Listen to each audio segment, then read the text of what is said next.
আমার ভাইরা, আমার বন্ধুরা, এইবার যুবক চিন্তা করে, যুবকের বাবা চিন্তা করে, হারে আমি কোন জায়গার ভেতরে আসলাম। এই জায়গার ভিতরে আমি ঢোকার পরে তো পুরো চিন্তার মধ্যে পড়ে গেলাম। এখন আমি বিয়ের প্রস্তাবটা কেমনে দিব, কেমনে দেব? মুসলমান ভাইরা আমার, যুবকের বাবাকে বারবার ডেকে বলে, ভাইয়া আপনি আমার বাড়ির ভেতর কেন আসলেন জানতে চাই, জানতে চাই। যুবকের বাবা লজ্জায় কিছু বলতে চায় না, কিন্তু মুসলমান সন্তানের আবদার, আব্বা গো যদি আপনি ওই মহিলাকে আমার জীবনের সঙ্গে মানাইতে পারেন, আমি কথা দিলাম জীবনে আর গুনার কাজ করব না গো আব্বা, আপনার সম্মান আর কোনোদিন যাবে না। মুসলমান ভাইরা আমার, বাবাই চিন্তা করে সন্তানের জন্য হলো আমাকে একটু এই জায়গার লজ্জা শরম ত্যাগ করতে হবে। যুবকের বাবা ডেকে বলে, ভাইয়া আমি তোমার বাড়িতে আজকে আসলাম কেন গো? তুমি তো জানো আমার ঘরের ভেতরে আমার একজন সন্তান আছে, অত্যন্ত খারাপ সন্তান। আমার সন্তানের চরিত্র সম্পর্কে তুমি জানো, এলাকার সবাই জানো গো ভাইয়া।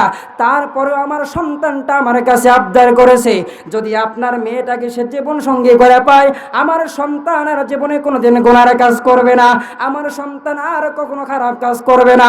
ও ভাই, আমি তোমার দুইটা পা ধরি গো, তুমি বাধা দিও না, তুমি না করো না, আমার সন্তানের সাথে তুমি তোমার মেয়েটার বিবাহ দিয়ে দাও। আল্লাহর বান্দারা গভীর মনোযোগ দিয়ে বুঝবেন। এইবার আল্লাহর বান্দা এই কথা বলার সঙ্গে সঙ্গে যুবতীর মেয়ে ডেকে বলে, ভাই গো আপনার দুইটা হাত ধরি, আপনার দুইটা পা ধরি, ভাইয়া আমাকে আপনি দয়া করে আমাকে আপনি আমার কথাটা শোনার চেষ্টা করেন, বোঝার চেষ্টা করেন, আপনি আমাকে বাধ্য করেন না। কারণ হলো আপনার সন্তানটা এতটাই খারাপ গো, আপনার সন্তানের চরিত্র সম্পর্কে এলাকার সবাই জানে। সুতরাং আমি আমার একটা দিনদার মেয়েকে তোমার মতো একজন জঘন্যতম ছেলের সাথে বিবাহ দিতে পারি না। আচ্ছা বলেন তো, আপনারা দিবেননি? যদি জানেন গাঞ্জা খায়, ইয়াবা খায়, ট্যাবলেট খায়, বিসি খায়, বড়ি খায়, এইরকম চরিত্রহীন ছেলেকে দিয়া আমরা আমাদের মেয়েকে বিবাহ দিতে চাই কি? পাগলও তো চায় না। ডাকতে বললেন, বন্ধু শোনো না, না আমি পারলাম না, আমার মেয়েটাকে আপনারা ছেলের সাথে বিবাহ দিতে পারবো না। মুসলমান ভাইরা আমার, এইরকম ভাবে কথোপকথন হইতে হইতে আল্লাহর বান্দা লজ্জা পাইয়া শরমে যুবকের বাবা এবার মুসলমান বাড়ির দিকে রওনা হলেন। মনটা খারাপ, অত্যন্ত মন খারাপ। জমিদার মানুষের কথা মুসলমান রাখে নাই, জমিদারের মাথা ঠিক নাই, মন খারাপ। হাঁটি হাঁটি পায়ে পায়ে করে মুসলমান বাড়ির দিকে চলে যাচ্ছেন। এবার বাড়ির ভেতরে যুবক সন্তান তাকায় আছে, হারে হয়তো আমার বাবা ভালো কোনো প্রস্তাব নিয়ে আসবে। এইবার হাঁটি হাঁটি পায়ে পায়ে করে বাবা যখন বাড়ির দিকে চলে যায়, বাড়িতে যাওয়ার পরে যুবক সন্তান বাবার চেহারার দিকে তাকায় দেখে, আর আমার বাবার চেহারাটা কেমন জানি মলিনতার ছাপ, আমার বাবার চেহারাটা কেমন জানি চিন্তার একটা ছাপ। ডাক দিয়ে বলে, আব্বা আপনি তো বিয়ের প্রস্তাব নিয়ে গিয়েছিলেন, কি হলো গো আব্বা? কবে ডেট হলো, কবে দিন তার ঠিক হলো আব্বা জানায় দেন। বাবাই কোনো কিছু বলতে চায় না, কারণ বাবাই যদি বলে, বাবা রে তোমার মতো একজন খারাপ ছেলের সাথে কোনো মেয়েকে তার বাবা বিবাহ দিতে চায় না, সন্তানের মনটা খারাপ হয়ে যাবে, এই জন্য বাবাই কিছু বলতে চায় না। কিন্তু বাবা যখন বলতে চায় না, কিন্তু সন্তান বারবার ডেকে বলে, আব্বা গো আপনি একটু জানিয়ে দেন না গো, কি হয়েছে, আপনি কেন কথা বলেন না? মুসলমান বাবাজি আমার, বাবা বারবার জিজ্ঞাসা করার পরে, বাবার যখন মুসলমান বাবাকে বারবার জিজ্ঞাসা করার পরে বাবা চিন্তা করে, সন্তানকে এখন সত্য কথা না বললে সন্তান কিভাবে? ডাক দিয়ে কই, বাবা রে তোমার চাইতে খারাপ, তোমার চাইতে খারাপ যুবক এই সমাজের মধ্যে একটাও নাই, এটা প্রত্যেকটা মানুষ জানে। কিন্তু বাবা শোনো না, তুমি যেই মেয়েকে পছন্দ করেছিলা, যেই মেয়ের বাড়িতে আমাকে যাইতে বলেছিলা, আমি সেই মেয়ের বাড়িতে গেলাম। আমি যাওয়ার পরে তোমার বিয়ের প্রস্তাবটা যখন তাদের সামনে দিলাম, বাবা রে তুমি এতটাই খারাপ, এতটাই চরিত্রহীন, তুমি তোমার গুনার সাবজেক্টগুলো প্রত্যেকটা মানুষের কাছে ক্লিয়ার। এই জন্য কোনো মানুষ তোমার মতো খারাপ চরিত্রহীন লম্পটের সাথে তার কোনো মেয়েকে বিবাহ দিতে চায় না। আল্লাহর বান্দা যুবক এবার ডেকে বলে, আব্বা বিবাহর মাধ্যমে ভালোবাসার মাধ্যমে আমি ভালো হইতে চেয়েছিলাম গো আব্বা, কিন্তু যুবতীর বাবা তো আমার সাথে বিবাহ দেওয়ার জন্য রাজি হলো না। আব্বা আজকে আমি ওয়াদা করলাম আল্লাহ পাক রব্বুল আলামিন যদি আমাকে জীবনে কখনো সুযোগ দান করে আমি অবশ্যই এর চরম প্রতিশোধ বদলা নেব। আল্লাহর গোলামের গভীর মনোযোগ। যুবক এবার ডেকে বলে, আব্বা বিবাহ করতে চেয়েছিলাম, বিবাহ তো দিল না, উল্টা আপনাকে আব্বাকে অপমান লাঞ্ছিত করেছে, অপদস্থ করেছে। আব্বা আজকে আমি আপনার সামনে কথা দিলাম, ওয়াদাবদ্ধ হলাম, জীবনে কোনোদিন আমার আল্লাহ যদি আমাকে সুযোগ দান করেন আমি এর চরম প্রতিশোধ নেব, এর বদলা নেব গো আব্বা। মুসলমান ভাইয়েরা আমার এরকম হইতে হইতে যুবক আরেকটা জায়গায় বিয়ে করলেন, যুবতীর আরেক জায়গায় মুসলমান বিবাহ হয়ে গেল। 2-3 বছর যাওয়ার পরে হঠাৎ করে এলাকার ভেতরে, ওই দেশের ভেতরে মুসলমান বিশাল বড় একটা দুর্ভিক্ষ দেখা দিল, মহামারী দেখা দিল, মানুষ খাবার পায় না, মানুষের বাড়িতে খাবার নাই। আল্লাহর বান্দা যুবকের বাবা জমিদার চিন্তা করে, আহারে আমার দেশের মধ্যে মানুষের না খেয়ে থাকবে, না খেয়ে মারা যাবে, না না এটা আমি হইতে দেব না। আল্লাহর বান্দা জমিদার মানুষ ডাক দিয়ে বলে, বাবা শোনো, আল্লাহ রাব্বুল আলামিন তো আমাকে সম্পদের কোনো কমতি দেয় নাই, অত্যন্ত সম্পদ আমার মাওলা আমাকে দিয়েছেন। বাবা শোনো না, আমার দেশের ভিতরে মানুষ না খেয়ে মারা যাচ্ছে, এটা আমি সইতে পারি না, আমার কিছু সম্পদ আমি গরিব দিকের মাঝখানে বিতরণ করতে চাই। আল্লাহর বান্দা যুবক সন্তানকে ডেকে বলে, বাবা শোনো, আগামীকালকে তুমি পুরো এলাকার ভিতরে, মহল্লার ভিতরে মাইকিং করবা, এলাম দিয়ে দিবা, যাদের বাড়িতে খাবার নাই, চাল নাই, ডাল নাই, আগামী শুক্রবারে যদি জমিদার বাড়ির সামনে অমুক সময়ে যারা যারা আসবে গো তাদেরকে জমিদার মানুষ খাবার দিয়ে দিবি। আল্লাহর বান্দা যুবক সন্তান এলাকার ভেতরে, মুসলমান পুরো এলাকার ভেতরে আওয়াজ দিয়ে দিলেন, এ বান্দারা শোনো, কারা বাড়িতে খাবার নাই, চাল নাই, ডাল নাই, আগামী শুক্রবারে জমিদার বাড়ির সামনে আসবা, যাদের চাল নাই, যাদের ডাল নাই তাদেরকে আমরা জমিদার আমাদের বলে দিয়েছেন, তাদের চাল ডালের ব্যবস্থা করে দিবেন। আল্লাহর বান্দা এই সংবাদটা কেমনে জানো, ওই বান্দির, ওই যে যুবতী বান্দির কানের মধ্যে চলে গেল। আল্লাহর বান্দি প্রত্যেকটা মানুষের মতো জমিদার বাড়িতে মুসলমান ওই সময় অনুযায়ী, ওই ডেট অনুযায়ী আগামী শুক্রবারে মুসলমান জমিদার বাড়ির সামনে রওনা হলেন। জমিদার বাড়ির সামনে যখন আসছেন, জমিদার বলে, বাবা আজকে তো আমি আমার হাত দিয়ে তো এলাকার গরিব দুঃখী মানুষের মধ্যে খাবার বিতরণ করব, কিন্তু বাবা শোনো, আজকে তো আমার বিশাল বড় একটা মিটিং আছে, কনফারেন্স আছে, সেই জায়গায় আমাকে উপস্থিত থাকতে হবে গো বাবা, যেহেতু আমি সময় মতো থাকতে পারবো না, আমার বদলে তুমি এই গরিব দুঃখী মানুষের মধ্যে খাবারগুলো বন্টন করে দিবা। আল্লাহর বান্দারা গভীর মনোযোগ দিয়ে বুঝবেন। এইবার বাবার কথা অনুযায়ী সন্তান মুসলমান এলাকার ভিতরে আসার পরে, বাড়ির সামনে আসার পরে বাবার অনুপস্থিতির কারণে এইবার সমস্ত মানুষের মধ্যে মুসলমান খাবারগুলো যখন বন্টন করে দিচ্ছেন, একজনকে দিচ্ছেন, চলে যাচ্ছেন, সামনে আর একজন আসতেছেন, আস্তে আস্তে মুসলমান মানুষের ভিড় যখন কমে গেল, কমে যাওয়ার পরে হঠাৎ করে জমিদারের নজরটা মুসলমান পেছন দিকে চলে গেল। আহারে পেছন দিকে যখন তাকাইছেন, পেছন দিকে তাকায় দেখে আহারে সব শেষে একজন যুবতী মহিলাকে দেখা যায়। ওই মহিলা সাধারণ কোনো মহিলা না, ওই মহিলা হলো আজ থেকে কয়েক বছর আগে যেই মহিলার 2টা চক্ষু দেখার পর আমি যুবতী মেয়ের প্রেমে পড়ে গিয়েছিলাম, ওই যুবতী মহিলাকেই তো আমি পেছনে সিরিয়ালে দেখতেছি। যুবক চিন্তা করে, আল্লাহ আজ থেকে কয়েক বছর আগে বিবাহর মাধ্যমে আমি তার কাছে পেতে চেয়েছিলাম গো আল্লাহ, প্রস্তাব পর্যন্ত পাঠাইছিলাম, কিন্তু আমার প্রস্তাব গ্রহণ করে নাই, আমার বাবাকে চরম অপমান অপদস্থ করেছে। আল্লাহ আমি ওই দিন প্রতিজ্ঞা করেছিলাম, যদি আল্লাহ কোনোদিন আমাকে সময় সুযোগ করে দেয় আমি অবশ্যই এর প্রতিশোধ নেব। আল্লাহ তুমি আমার দোয়া কবুল করেছ, আজকে আমি দেখতেছি সেই মহিলাটাই আমার বাড়ির সামনে আমার খাবারের জন্য সামনে আসতেছে গো আল্লাহ। আল্লাহ আমি তোমাকে সাক্ষী রাখলাম, আমি অবশ্যই সেই দিনের চরম প্রতিশোধের বদলা আজকে আমি আল্লাহ নেব।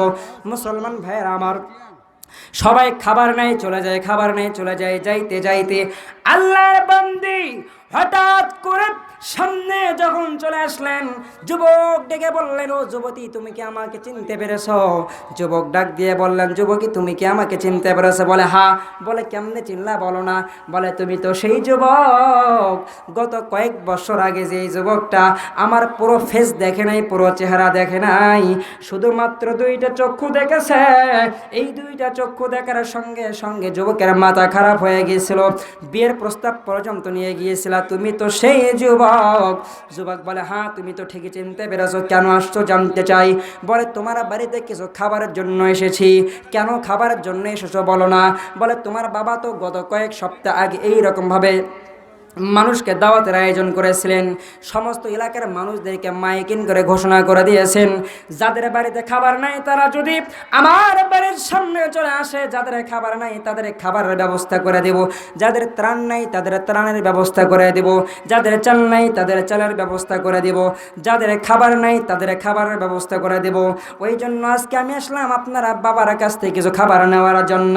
যুবক ডেকে বলে, খাবার দিব, কিন্তু তবে একটা শর্ত। কি বলে?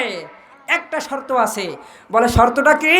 বলে, শোনো যুবতী, যেহেতু খাবারের জন্য তুমি আসছো, তোমার খাবার বাড়িতে নেই, খাবার নেই, দুর্ভিক্ষ যখন দেখা দিয়েই গেছে, তবে আমি তোমাকে খাবার দেব, তবে একটা শর্ত আছে। বলে, শর্ত কি? কয়, শর্তটা হলো, তুমি যদি আমার কাছ থেকে খাবার নাও, তাহলে আমার সাথে তোমাকে 1 ঘন্টা নির্জন একটা কক্ষে কাটাতে হবে। আচ্ছা বলেন তো, কোনো যুবক যদি কোনো যুবতীকে বলে যে 1 ঘন্টা নির্জন কক্ষে আমার সাথে কাটাতে হবে, তাহলে বলেন তো যুবকের অন্তরে ভালো নিয়ত না খারাপ নিয়ত? অবশ্যই খারাপ নিয়ত। তখন যুবতী বলে, 1 ঘন্টা আমি তোমার সাথে কেন কাটাবো? বলো, অত কথা বলার সময় নেই। যদি আমার সাথে 1 ঘন্টা নির্জন কক্ষে ঘরে কাটাও, তাহলে খাবার পাইবা, অন্যথায় খাবার তুমি পাইবা। আমাদের বড় একজন আকাবির, আমাদের বড় একজন হুজুর, ফকিহুল মিল্লাত মুফতি আব্দুর রহমান রহমাতুল্লাহি আলাইহি, উনি একটা কথা বলেছিলেন, আমার কথা স্পষ্ট মনে আছে। উনি বলেছিলেন, মুমিন মুত্তাকি মুসলমান যারা আছে, এরা খাবারের জন্য, ত্রাণের জন্য, ক্ষমতার জন্য, টাকার জন্য কোনো মানুষ নাস্তিকের কাছে কখনো মাথা নত করে। তো যুবতী হচ্ছে সালেবান, যুবতী তো নেককার, আল্লাহর বান্দি। যুবতীর অন্তর ভয় আছে কার? আল্লাহর। যুবতী বলে, খবরদার, যা বলেছে একবার আর বলতে পারবে না দ্বিতীয়বার। আমার জীবন চলে যাবে, না খেয়ে মারা যাব, কিন্তু আল্লাহ তাআলার আইন ওভারটেক করে তোমার কাছ থেকে আমি খালা নিতে পারবো। যুবক বলে, ঠিক আছে, আমার প্রস্তাব তুমি যদি নাই মানো, তোমাকে খাবার দেওয়া হবে না, চলে যাও। যুবতী চোখের পানি ছেড়ে কেঁদে কেঁদে যখন যাইতেছিলেন পেছন দিকে, হঠাৎ করে ওই যুবতীর 2টা সন্তান ছিল, একটা সন্তান কোলের ভিতর ছিল, আর একটা সন্তান হালকা হাঁটতে পারতো, কথা বলতে পারতো। তখন ওই যুবক সন্তানটা বলে, মা, আঙ্কেল প্রত্যেকটা মানুষকে খাবার দিল, কিন্তু মা তোমাকে কেন ত্রাণ দিল না? ছোট্ট মানুষ বোঝে নাই। মায়ে তখন বলেন, বাবা, তোমার আঙ্কেল আমাদের ত্রাণ দেবে না, কিন্তু আমাদের একজন মালিক আছে যিনি আমাদের খাবার দিবেন। একজন রিজিকের মালিক আছেন, উনি আমাদের খাবার দিবেন, উনি আমাদের না খাওয়ায় মারবেন। এই কথা বলার পরে বলে, বাবা অল্প সময় থাকো, আমি একটু তোমার আঙ্কেলের সাথে কথা বলে আসি। তো যুবতী মেয়ে আবার যখন পেছন দিক ব্যাক করলেন, যুবক মনে মনে ভাবে, হয়তো এবার মনে হয় রাজি হবে, তাছাড়া পিছনে কেন ফিরবে? কিন্তু আল্লাহর বান্দি যুবতী হাঁটি হাঁটি পায়ে পায়ে করে যুবকের কাছে এসে বলে, যুবক শোনো, আমার রিজিকের মালিক আল্লাহ, তুমি আজকে আমাকে ত্রাণ দেও না, দুঃখ নাই, কিন্তু শোনো, আমার মালিকের প্রতি আমার বিশ্বাস আছে। আমি তোমার কাছ থেকে ত্রাণ নিলাম না, তুমি খাবার দিলা না, আমি তোমার কাছ থেকে খাবার না নিয়ে বাড়িতে যাব, কিন্তু বাড়িতে যাওয়ার আগেই আমার মাওলা, আমার আল্লাহ আমার বাড়িতে আমার খাবারের ব্যবস্থা করে দেবে। সুবহানাল্লাহ। এটা হচ্ছে মুমিন মুসলমানের বিশ্বাস, আকীদা। পৃথিবীর কোনো মানুষের উপর কোনো মুসলমান ভরসা করতে পারে? একমাত্র মুসলমানরা ভরসা পায় কার উপরে? আল্লাহর উপরে। তখন যুবতী বলে, ঠিক আছে ভাই, তুমি খাবার দিলে না, দুঃখ নাই, কিন্তু আমার মালিক আমাকে না খাওয়ায় রাখবেন, আমার মালিক আমাকে খাওয়াবে। এই কথা যখন যুবককে বলে যুবতী যখন চলে যাচ্ছেন, হঠাৎ করে যুবকের অন্তর একটা হিটল, এটা কিরকম কথা? এটা কেমন মেয়ে? ইমানের পাওয়ার কেমন যে আমি খাবার দিলাম না, আমার কাছ থেকে খাবার আর চাইলেও না, উল্টা বলে গেল আমি বাড়িতে যাব, বাড়িতে যাওয়ার আগ দিয়ে আমার মালিক আমার খাবারের ব্যবস্থা করে দেবে। সুতরাং ওই মালিক যদি ও বাড়িতে যাওয়ার আগে খাবারের ব্যবস্থা করে দিতে পারে, তাহলে সেই মালিক তো আমার বাড়িতে গজবও দিতে পারে, পারে কি পারে না? তখন চিন্তা কর, হাই সর্বনাশ, পৃথিবীর সমস্ত মানুষের কষ্ট সহ্য করা যায়, কিন্তু আমার মালিকের পক্ষ থেকে যে গজব আসে এটা সহ্য করার ক্ষমতা কারো। ও কল্পনাও করতে পারে নাই যে হঠাৎ করে এইরকম একটা দিন আমাকে দেশ ছেড়ে পালাতে হবে। ঠিক না ভাই? ঠিক। কিছু বলবেন ভাই? আসসালামু আলাইকুম ওয়া রাহমাতুল্লাহ। সম্মানিত এলাকাবাসী, বাপ এসা আমাদের চতুর্থ বক্তা কিছুক্ষণের মধ্যেই ওয়াজ পেশ করবেন। আপনারা বাড়িতে এলোমেলো ভাবে বসে না থেকে তাড়াতাড়ি মাহফিলের মাঠে চলে আসুন। যারা মাহফিলের প্যান্ডেলের আশেপাশে ঘোরাফেরা করতেছে, দয়া করে আপনারা মাহফিলের মাঠে চলে আসুন। আমরা অতি তাড়াতাড়ি আমাদের পোস্টারের বক্তা চতুর্থ বক্তাকে আমরা মঞ্চে উঠাবো। তাই আপনারা বাড়িতে এলোমেলো ভাবে বসে না থেকে সবাই মাহফিলের মাঠে চলে আসুন। তো যাই হোক, এই চিন্তা যখন যুবকের অন্তরে আসছে, যুবকের অন্তরে হিট লাগছে, হারে এই মেয়ের বাড়িতে যদি আল্লাহ খাবারের ব্যবস্থা করে দিতে পারে, সেই মালিক তোমার বাড়িতে গজব দিতে পারে। সুতরাং যুবতী এই কথা বলে যখন চলে গেলেন, যুবক চিন্তা করলো সর্বনাশ, যা বেয়াদবি করেছে আর বেয়াদবি করা যাবে। সুতরাং যুবতী বাড়িতে যাচ্ছে, যুবক চিন্তা করে ওই মহিলা বাড়িতে যাওয়ার আগে আমি খাবার বাড়িতে পৌঁছায় দেব। যুবতী যাচ্ছেন, এই যুবকটা আর একটা শর্টকাট রাস্তা দিয়া যুবতীর বাড়িতে যাচ্ছেন। যুবক চোখের পানিগুলো ছেড়ে দিয়া কান দিয়া বলে, আল্লাহ,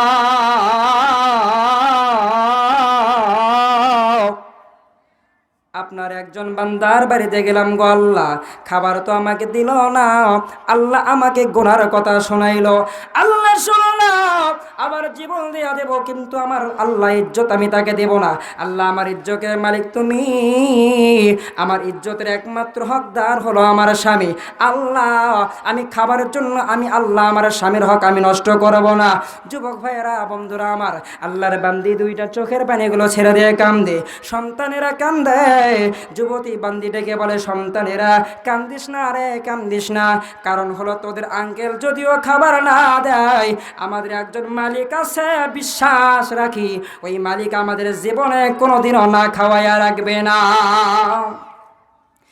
এ সন্তানেরা কান্দিস না, আয় আমার সাথে বাড়ি আয়, আমরা বাড়িতে যেতে দেরি হবে, আমার বাড়িতে পৌঁছাইতে আমার মাওলা আমার খাবারের ব্যবস্থা করে দেবে না। এবার মুসলমান ভাইয়েরা আমার, আল্লাহর বান্দি সন্তানদেরকে নিয়ে নিয়ে হাঁটি হাঁটি পায়ে পায়ে করে দুইটা চোখের পানি ছেড়ে দিয়ে কেঁদে কেঁদে বলে, আল্লাহ, আপনার একটা বান্দারের কাছে গেলাম গো, খাবার চাওয়ার জন্য গেলাম, আল্লাহ তোমার খাবার চাওয়ার জন্য গেলাম, আল্লাহ আমাকে খাবার দিল না, আল্লাহ উল্টো আমাকে খারাপ কাজ করার জন্য আদেশ করলো। আল্লাহ, আমি আমার দুইটা মাসুম বাচ্চাকে আল্লাহ নিয়ে বাড়ি যাইতেছি।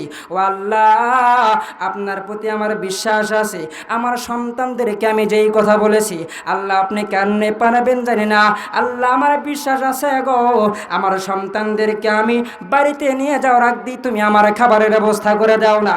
আল্লাহ, তুমি তো তোমার কালামের মধ্যে বলে দিয়েছ, আল্লাহু খায়রুর রাজিকিন, সমস্ত রিজিকের মালিক আমি আল্লাহ। আল্লাহ, তুমি আমার বাড়ির ভেতর খাবারের ব্যবস্থা করে দাও না। আল্লাহর বান্দি এইরকম ভাবে দুইটা চোখের পানিগুলো ছেড়ে ছেড়ে কেঁদে কেঁদে সামনে যায়, বাড়ির দিকে মুসলমান চলে যায়।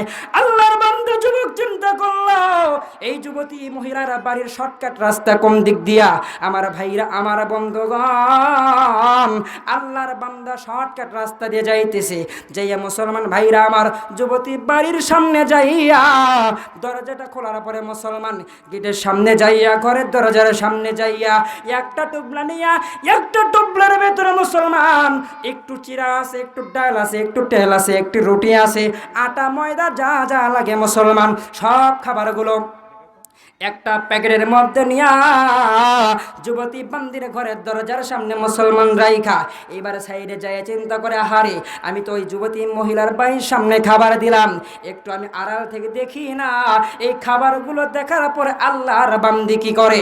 আল্লাহর বান্দি মুসলমান বাড়ির থেকে যখন চলে আসলেন, আসার পরে হঠাৎ করে মুসলমান ঘরের দরজার সামনে যখন তাকায়া দেখে কে যেন তার বাড়ির সামনে একটা পোটলা রাইখা গেছে। আল্লাহর বান্দি মুসলমান ভাইরা আমার, এ যুবক বন্ধুগণ, আপনি কেন আল্লাহর প্রতি ভরসাবান হইবেন না? কেন আপনি আল্লাহর প্রতি বিশ্বাসী হইবেন না? ও বন্ধু, আল্লাহর বান্দি হাঁটি হাঁটি পায়ে পায়ে করে ওই টোপলার কাছে যাইয়া মুসলমান ভাইরা আমার টোপলার সাথে হাতটা দেওয়ার আগে বলে, বিসমিল্লাহির রহমানির রহিম।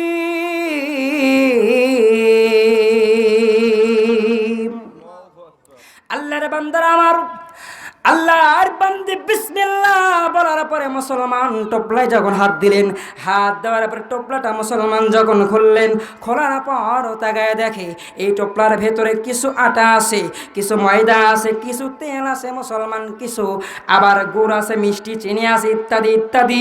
আল্লাহর বান্দি এই জিনিসগুলো দেখার পরে আল্লাহকে ডাক দিয়ে কয়, আল্লাহ, আমি তোমার একটা জায়গায় তোমার একটা বান্দার কাছে কিছু খাবারের জন্য গিয়েছিলাম, আল্লাহ আমাকে খাবার দেয় নাই, উল্টা আমাকে জিনার কাজ করার জন্য আল্লাহ আদেশ করেছিল। আল্লাহ আমি তোমার ভয় আল্লাহ রাখি আমার দিলের মধ্যে, তুমি আল্লাহর ভয়, আল্লাহ তোমার জাহান্নামের ভয়, আল্লাহ আমি তোমার ভয়ে, আল্লাহ তোমার জাহান্নামের ভয়ে তার কাছে আমি খাবারের জন্য আমি আমার দেহটাকে তার কাছে সুপর্দ করে নাই। ও গো আসমানের মালিক আল্লাহ, আজকে তোমার এক বান্দার কাছে গেলাম খাবার চাওয়ার জন্য, খাবার দিল না। আল্লাহ জানতে চাই আমার এই খাবারটা কে দিল গো আল্লাহ? আল্লাহ একজনের কাছে খাবার নেওয়ার জন্য গেলাম, খাবার তো দিল না, উল্টা আমাকে অপমান অপদস্থ করে আল্লাহ পাঠিয়ে দিল। আল্লাহ আর একজন আল্লাহর বান্দা দেখলাম না, খাবার কে দিল আল্লাহ তাতে আমি দেখলাম না। আল্লাহ আজকে একজন জালেমকারী খারাপ মানুষকে আমারে দেখাইলা। আল্লাহ তোমার কাছে আরো জি, আল্লাহ যে ব্যক্তি আমার খাবার দিল তার চেহারা খান তুমি একটু আল্লাহ আমার সামনে তুলে ধরো। আল্লাহ আমি এই ভালো মানুষের একটা নজর দেখতে চাই। আচ্ছা বলেন তো, খাবার কি দুইজন দিয়েছে না একজন দিয়েছে? এক ব্যক্তি কিছুক্ষণে খারাপ ব্যবহার করছে, আবার ওই ব্যক্তি কিছুক্ষণ পরে ভালো হয়ে খাবার দিয়ে গেছে। অর্থাৎ মূল কথা, দিলের পরিবর্তন ঘটায় দিতে পারে কে? আল্লাহ। তো আল্লাহর বান্দা তুই একজনই, কিছুক্ষণ আগে খারাপ ব্যবহার, কিছুক্ষণ পরে ভালো ব্যবহার। দেখবেন অনেক মানুষ আছে, আমি আপনাদের একটা কথা বলে দেই, আমার সাথে একটা ঘটনা ঘটে গেছিল টাঙ্গাইলের ভেতরে। তো আমি যখন টাঙ্গাইলে গেছি, যাওয়ার পর নতুন নতুন মাদ্রাসায় ভর্তি হয়েছি, তো এখন কাউকে ভালো মতো চিনিও না। তো আপনার সম্ভবত আসর নামাজের পরে একটু আমি হাঁটতে বেরোছি। আমরা হাঁটতে বেরো না, হাঁটারি করে না, একটু আসর পরে সারাদিন ক্লাস করার পরে একটা হাঁটারি শুরু করছি। তো হাঁটতে হাঁটতে সামনে গিয়ে দেখি একটা যুবক ছেলে আর একজন যুবতী, দুইজন গলা ধরে বসে আছে। তো আমি আবার আল্লাহর কাম সালাম দিই নাই, বুঝেন কথা। তো সালাম যখন না দিয়ে তাদেরকে ওভারটেক করে একটু সামনে চলে গেছে, আমাকে হুজুর দাঁড়ান। তো দাঁড়াইছি, বলে হুজুর আপনি সালাম দিলেন না কে? তো আমি আবার ফির ধাম করে একটা কথা বলছি কি যে ভাই আপনি মুসলমান না হিন্দু বুঝতেছি না, এই জন্য সালাম দিইনি। তাকে কি কন, আমার চেহারার মধ্যে কি হিন্দু ছাপ আছে নাকি? তা বললাম ভাই হিন্দু ছাপ নেই ঠিক আছে, কিন্তু একটা কাহিনী আছে। তা বলে কাহিনী কি? আমি তখন বললাম কোন মুসলমানের ঘরের সন্তান এইরকম বেপরদায় একটা মেয়েকে জড়ায় রাস্তায় বসে থাকতে পারে? সুতরাং মুসলমানদের এই কাজটা হতে পারে না, যারা বেধর্মী তাদের দ্বারাই হতে পারে। এই কথা যখন বলছি, বাপরে বাপ, আমার উপর সেই রকম গিয়ার, আমাকে সেই ধমক, এখন আমাকে মারবে অবস্থা। তা আমি এখন চিন্তা, আয় আল্লাহ আমি এ কথা কেন বলতে গেলাম? তো কিছুক্ষণ পরে দেখি যে ওই আমার যেখানে তর্ক বিতর্ক হচ্ছে রাস্তায়, তার নিচেই কিছু কৃষক মানুষ জমিতে কাজ করতেছে। তারা ধমকিতে উপরে এসে বলতেছে হুজুর কি আছে, এই বেটা হুজুর সেরকম করতেছিস কে? তো ওই ব্যক্তি কথা বলার আগে আমি আমার কথা উপস্থাপনা করলাম, ভাই এই বৃত্তান্ত। আমি ওনাকে সালাম দেন, জিজ্ঞাসা করলো কেন সালাম দেন নাই, আমি তখন উত্তরে এই কথাটা বলছি। তখন কৃষক লোকেরা বলে, এই মেয়ে হুজুর তো ঠিক আছে, কোনো ভদ্র মুসলমানের ঘরের সন্তানকে এইরকম রাস্তায় নারী পুরুষ একটা জোড়া লেগে থাকে হে? তো এই লোকটার সাথে আমরা ডিসকাস হয়ে যায় দীর্ঘ 6 মাসের মতো। এই লোকটা, আমি তো ভাই আমার বাড়ি তো গোবিন্দগঞ্জ, আর সে আমি গিয়ে থাকছি টাঙ্গাইল, তার মানে বোঝা গেল আমাকে তো ওখানে অনেক মানুষ চেনেই না। যদিও দু একজন মহাব্বত করে, একটা আলেম হিসেবে মাদ্রাসাতুল ইলম ছাত্র হিসেবে মহাব্বত করে। 6 মাস পর্যন্ত ওই ব্যক্তি আমাকে অন্যান্যভাবে মানে আমাকে অনেক কষ্ট দিয়েছে, কিন্তু আমি তার কোনো রিয়েক্ট করিনি, আমি তার প্রতিবাদ করিনি, দেখা হলে সালাম দিছি। 6 মাস পরে আল্লাহর কি কাম, ওই ব্যক্তির সাথে আমার এমন একটা সম্পর্ক হয়ে গেল, এখনো মাঝে মধ্যে ফোন দেয়। তার মানে বোঝা গেল যে ভেতরে কলব দিল পরিবর্তন একজন করতে পারে, তিনি কে? আল্লাহ। যেমন এই যুবকের দিলটা আল্লাহ পরিবর্তন করে দিয়েছে, ঠিক তেমনই ভাবে এই যুবকের দিলটাও কে পরিবর্তন করে দিছে? আল্লাহ। সম্মানিত এলাকাবাসী, আপনারা যারা এখনো বাড়িতে বসে আছে, দয়া করে আপনারা মাহফিলের মাঠে চলে আসুন। বলেন, শুনতেছি। আর যারা দোকানের সামনে অযথা ভিড় করতেছেন, ওখানে ভিড় না করে আপনারাও মাঠে চলে আসুন। এখানে আসছেন বা বোনেরা যারা আছেন, আচ্ছা, একটা মাহফিলে আলোচনা করব। আপনাদের জন্য স্যাটেলাইটের পর্দা 10 মিনিট পরে চালু হচ্ছে। আপনারাও বাড়িতে বসে না থেকে অতি তাড়াতাড়ি চলে আসুন। সম্মানিত এলাকাবাসী, আপনারা যে যে অবস্থায় আছেন সেই অবস্থায় আমাদের মাহফিলের সামনে এসে বসে পড়ুন। আমাদের বক্তা এখনই মঞ্চে উঠবে। সম্মানিত এলাকাবাসী, আপনারা অবহেলা করে কেউ বাড়িতে বসে থাকবেন না। সম্মানিত এলাকাবাসী, আমি আবারও আহ্বান জানাচ্ছি, আপনারা বাড়িতে বসে না থেকে অতি তাড়াতাড়ি মাহফিলের মাঠে চলে আসুন। আসলে নেমে যায় নাকি? আসলে নেমে যায় নাকি?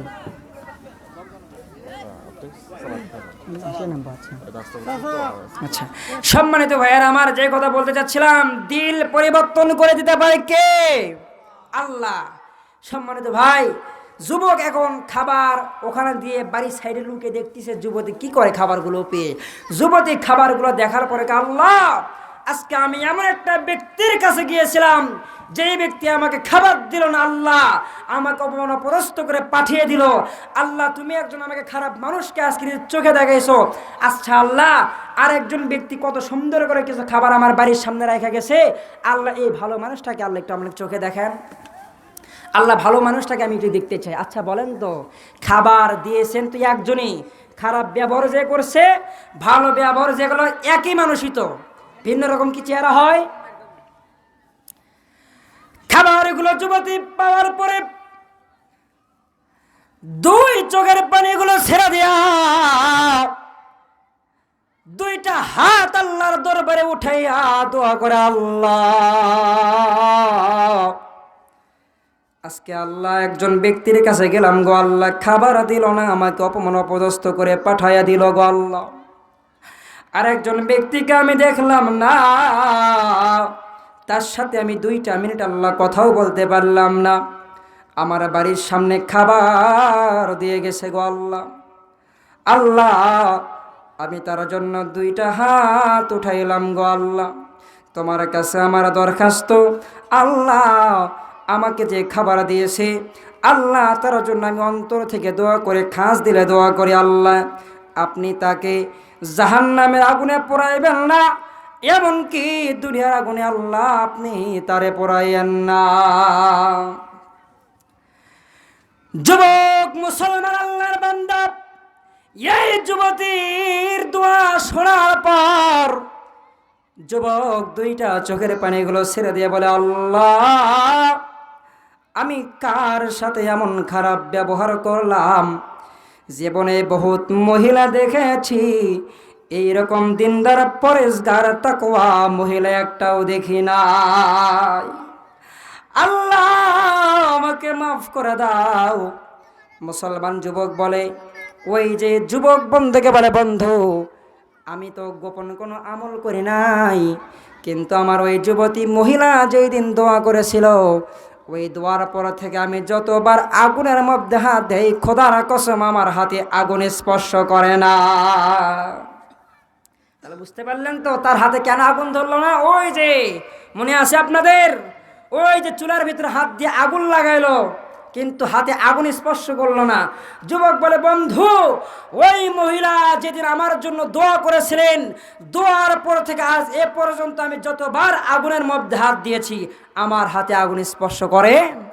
সম্মানিত ভাইয়ারা আমার, আমি সেই কথা বলতে চাই, যারা কোরআনের ধারক বাহক ওলামায়ে কেরাম, এদের সাথে আপনারা ভালোবাসা রাখবেন, মহাব্বত রাখবেন। এদের অন্তর থেকে যদি একবার আপনার জন্য খাস দোয়া বের হয়ে যায়, খোদার কসম দুনিয়ার আগুন যদিও আপনার হাতে লাগতে পারে, কিন্তু জাহান্নামের আগুন আপনার শরীর স্পর্শ করবে না।